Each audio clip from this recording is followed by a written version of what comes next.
¿Alguna vez te has preguntado cómo alguien puede pasar del éxito absoluto, al más profundo silencio, que ocurrió en la vida de Amaya Montero para que, de repente, desapareciera de los focos y dejara a millones de fans sin respuestas? Quédate hasta el final, porque lo que vamos a contarte, no lo has visto nunca explicado así. Amaya Montero Saldías nació el 26 de agosto de 1976 en Irún, un municipio costero del País Vasco, cercano a la frontera con Francia. Era una niña tímida, de sonrisa dulce, que desde pequeña encontró en la música su lugar seguro. Su padre, Iñaki, empresario, y su madre Pilar, ama de casa, criaron a Amaya y a su hermana Idoia en un entorno familiar tranquilo y lleno de cariño. Pero nadie imaginaba que aquella niña, que cantaba en casa frente al espejo con un cepillo a modo de micrófono, iba a convertirse en uno de los rostros más reconocibles del pop español. Durante su adolescencia, Amaya comenzó a componer canciones, escribir poemas y grabar cintas con versiones de sus ídolos. Estaba obsesionada con Mecano, Ella Fitzgerald y The Beatles. Pero lo que pocos sabían era que, detrás de esa pasión, había también una necesidad, la de sentirse escuchada. ¿Tú también sentías que la música era un refugio cuando eras adolescente? Cuéntanos si hubo una canción que te salvó en algún momento, porque quizás esa canción fue de ella. En 1996, Amaya tenía 20 años y estudiaba química en la Universidad del País Vasco. Allí fue donde se cruzó en el camino de tres jóvenes con inquietudes musicales: Pablo Venegas, Álvaro Fuentes y Xavi San Martín. Ya habían formado un grupo llamado La Oreja de Van Gogh, pero les faltaba algo, o mejor dicho, alguien. Cuando Amaya se unió a ellos como vocalista, todo cambió. Su timbre de voz, agudo pero dulce, melancólico pero potente, era como un imán. No era una voz convencional, era una voz que tenía algo especial, algo que no se podía explicar, pero que se sentía. En 1998 lanzaron su primer disco, Dile al Sol, que contenía temas como Cuéntame al oído y Soñaré. La acogida fue buena, pero nadie imaginaba lo que estaba por venir. El gran éxito llegó en el año 2000 con el lanzamiento de su segundo álbum, El viaje de Copperpot, con canciones como La playa, Cuídate, París o Pop.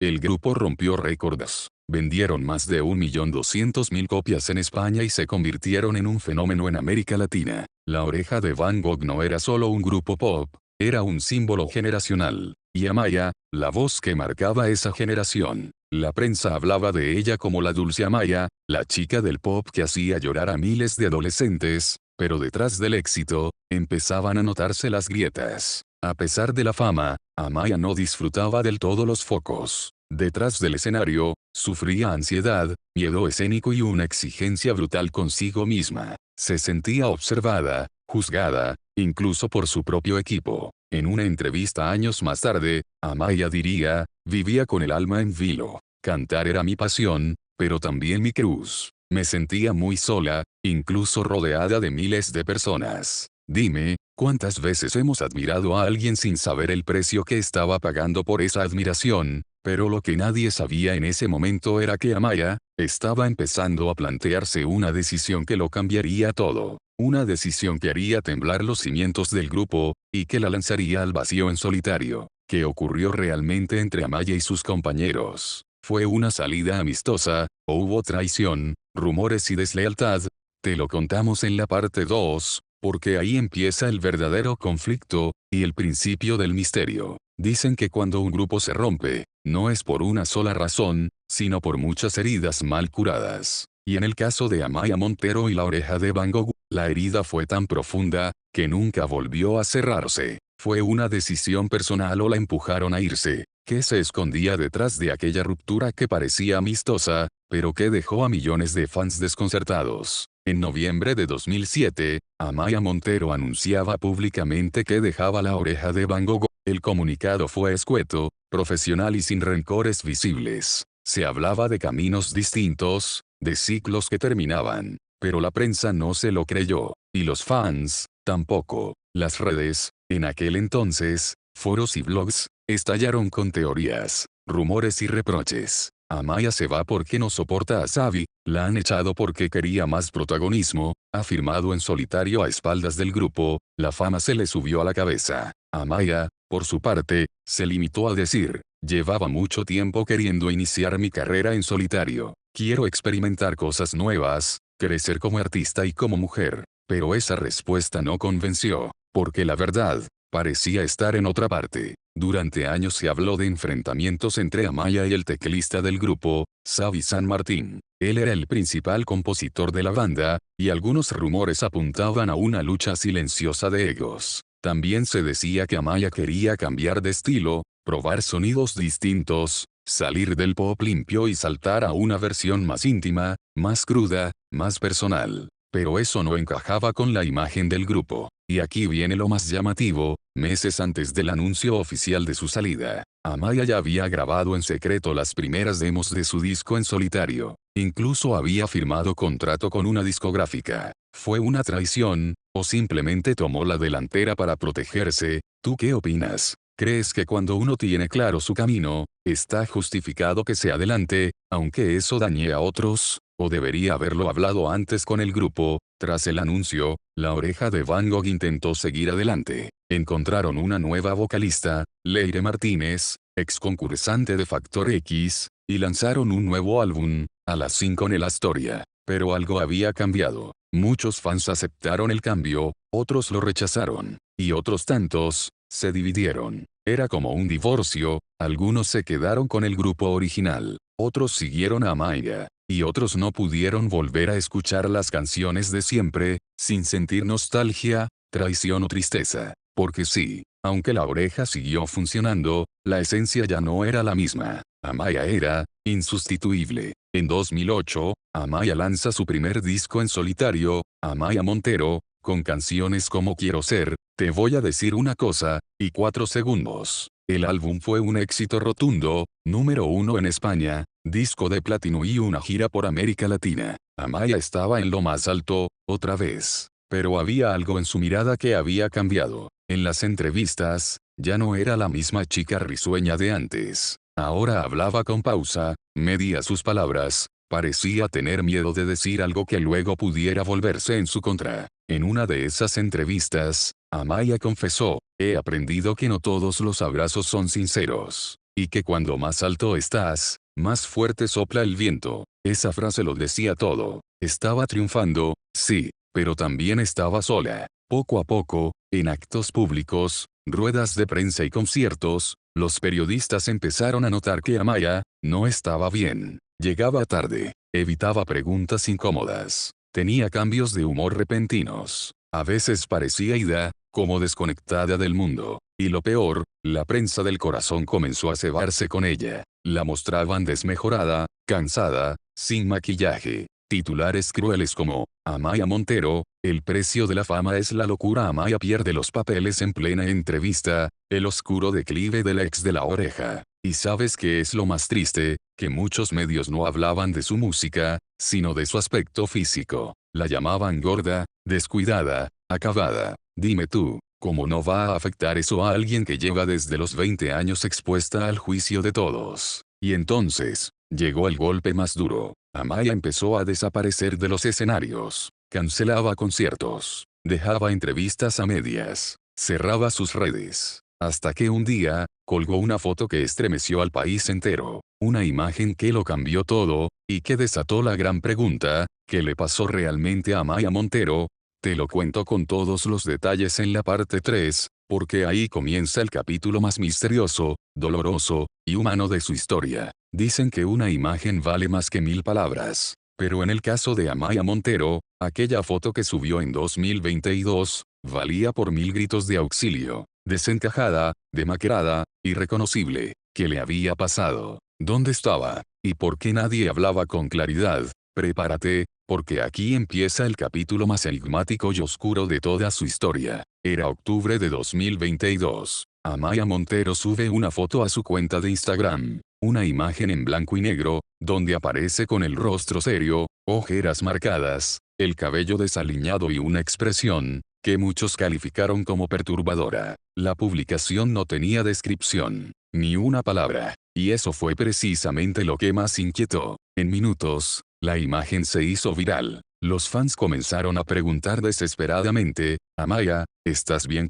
¿Qué te pasa? Responde, por favor. Los medios reaccionaron con titulares como, la desaparición mental de Amaya Montero preocupa a sus seguidores. Comillas, está Amaya atravesando una depresión. Amaya Montero sube una imagen alarmante y desaparece. La foto fue borrada horas después, pero el impacto ya estaba hecho. Fuentes cercanas revelaron entonces que Amaya llevaba meses recluida, sin contacto con amigos, familiares ni medios. Había abandonado compromisos profesionales y había rechazado apariciones públicas. Incluso, según contó su entorno, ni siquiera respondía el teléfono durante semanas. Su hermana Idoia, siempre discreta, hizo una declaración escueta: Amaya está pasando por un momento delicado. Pedimos respeto y privacidad.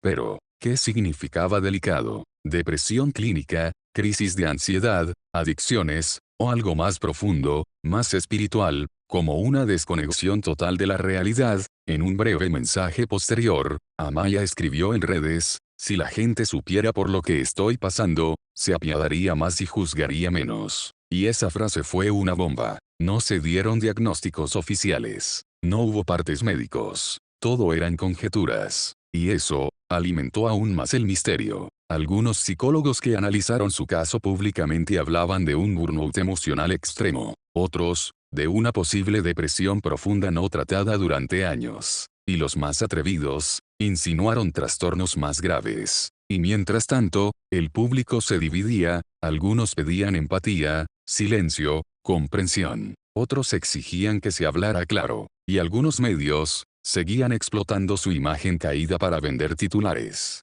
Pregúntate tú ahora, ¿estamos preparados para ver caer a nuestros ídolos? ¿O solo los queremos mientras brillan? Durante semanas, no hubo ni una palabra más. Su cuenta de Instagram quedó congelada. No había stories, ni posts, ni música nueva. Su discográfica no emitió ningún comunicado. Nadie, absolutamente nadie, sabía con certeza dónde estaba Amaya. Y aquí fue cuando empezaron las teorías más duras. Está ingresada en una clínica psiquiátrica, ha intentado quitarse la vida, está en tratamiento contra adicciones, ha roto todo vínculo con la realidad. Algunos afirmaban haberla visto caminando sola por las calles de Irún, cabizbaja, vestida de negro. Otros decían que se había mudado fuera de España, pero ninguna fuente era fiable. Y entonces, sus fans más fieles empezaron a mirar atrás, y se dieron cuenta de que Amaya llevaba años dejando señales. En su tema Nacidos para Creer, lanzado en 2018,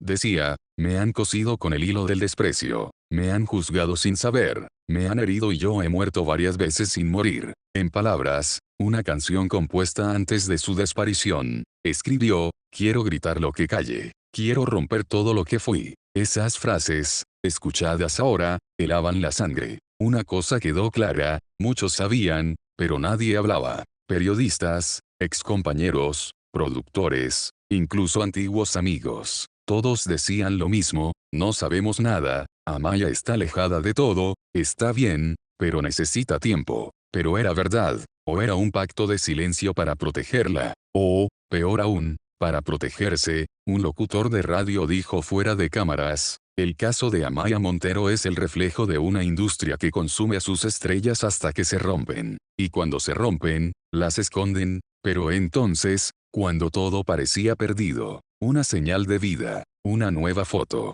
un leve mensaje. Está Amaya intentando regresar. Puede sanar a alguien que lo ha perdido todo, incluso la fe en sí misma. Lo descubrimos en la parte 4, donde analizaremos su lenta reaparición, el miedo a volver, y las preguntas que aún siguen sin respuesta. Porque esto no es solo una historia de fama, es una historia de redención. Después de tocar el cielo y caer al abismo, Amaya Montero reapareció. Pero no fue un regreso triunfal. Fue un susurro, una foto, una mirada cansada. ¿Está realmente preparada para volver, o este intento es una despedida silenciosa? Prepárate, porque lo que vas a escuchar es el reflejo de una lucha contra uno mismo. Febrero de 2023. Después de meses de absoluto silencio, Amaya reaparece. Sube una foto donde aparece con el rostro más recuperado, el cabello peinado, los ojos más despiertos. Y con ella, un mensaje breve pero impactante: estoy trabajando en algo muy especial. Gracias por esperarme. En solo unas horas, el post se llena de más de 80.000 comentarios. mensajes de amor, apoyo, gratitud, y sobre todo, esperanza. Porque por primera vez en mucho tiempo, Amaya parecía querer regresar. Una fan escribió: Amaya, no nos importa cuánto tardes. Solo queremos verte bien. Tu música nos salvó, ahora queremos que tú te salves también. Y ahí, por primera vez, se invirtieron los papeles. Los fans cuidaban de la artista. Amaya confirmó que estaba grabando un nuevo álbum, un trabajo que había empezado tiempo atrás, pero que quedó paralizado por su crisis emocional. El disco estaba siendo producido por Paco Salazar, con quien ya había trabajado antes, y se decía que contenía las canciones más personales de toda su carrera. Pero también se filtró algo muy significativo: Amaya tenía miedo. Miedo de salir al escenario, miedo de hablar con la prensa, miedo de fracasar, porque, como vuelve alguien que ha desaparecido bajo la mirada pública, como se canta desde el corazón cuando ese corazón ha estado roto. En un podcast de música, Amaya concedió una entrevista muy breve, pero estremecedora. He pasado por un túnel oscuro, no sabía si iba a salir, pero aquí estoy, respirando. A veces basta con eso, con respirar. La entrevistadora, emocionada, le preguntó si volvería a subirse a un escenario. Amaya respondió: no lo sé, tal vez sí, tal vez no, pero estoy componiendo, y cuando compongo, siento que aún estoy viva. Mientras Amaya luchaba por volver, el mundo había cambiado. Las redes sociales eran ahora más crueles, más rápidas, más exigentes. Los artistas tenían que mostrar su vida privada, generar contenido, hablar de todo menos de música. Y Amaya, no encajaba. Ella no quería hacer TikToks, no quería bailar, ni subir reels, ni contar su día a día. Solo quería componer, cantar, emocionar. Amo la música, pero odio lo que han hecho con ella, dijo una vez, con la voz rota. A día de hoy, Amaya Montero sigue componiendo. Ha subido algunas imágenes más, ha dado pequeños pasos, ha hablado con algunos medios, pero, aún no ha regresado del todo. No ha hecho conciertos, no ha lanzado su disco, no ha dado una entrevista en profundidad. Y por eso muchos se preguntan, ¿está preparando algo grande, o simplemente está cerrando un ciclo, despidiéndose sin decir adiós? ¿Crees que Amaya Montero volverá a subirse a un escenario, o será una de esas artistas que nos dejaron las canciones, y desaparecieron para siempre? Déjamelo en los comentarios, porque tu opinión es clave para entender esta historia. Amaya Montero no fue solo la voz de una generación, fue una mujer que sintió demasiado, que amó demasiado, que se exigió demasiado, y en un mundo que aplaude la perfección, ella mostró sus grietas. Y quizá por eso, nunca la olvidaremos. Dime tú, espectador, ¿dónde estás ahora, Amaya? Porque aquí, en el corazón de muchos, todavía suena tu voz. A veces basta con que alguien siga luchando, para que miles no se rindan. Gracias, Amaya, por tu música, por tu verdad, por tu silencio, exponiendo famosos.